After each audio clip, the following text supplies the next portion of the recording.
The sun and the moon.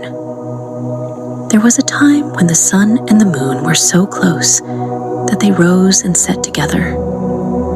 The people who populated young Earth looked up in delight at the amazing exhibition of two heavenly bodies, side by side. What the people didn't know was that their lives were on the verge of changing forever. The sun was always the optimist of the two, always looking on the bright side of every occasion. This irritated the moon, and naturally, it began to fall into the shadows. Whatever the moon could do, the sun could do it brighter. Because of this, the moon began to foster feelings of envy. This sad state of affairs continued for quite some time, until one day, the moon saw the sun yawning. The moon felt an idea stirring beneath its smooth, chalk-like surface.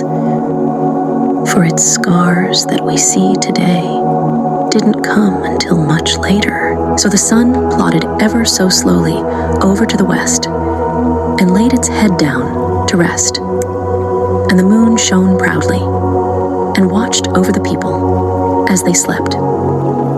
On one clear night, the moon noticed a small child pointing in its direction. The moon was over itself with delight.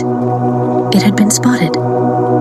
It almost went and woke up the sun with utter excitement. To the moon's amazement, the child wasn't finished yet. The moon puffed itself up and lit up the sky like never before. It was full of itself. This is where the term full moon originally comes from. People couldn't help but notice it. Poems were written about it.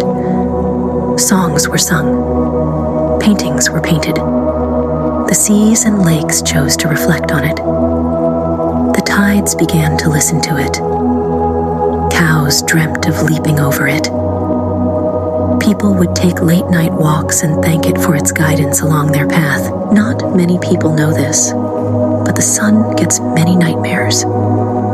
It ends up being all hot and bothered and comes out in a fever.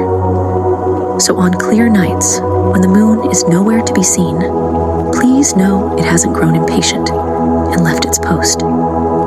It is quietly humming the sun to sleep and will be back in no time at all.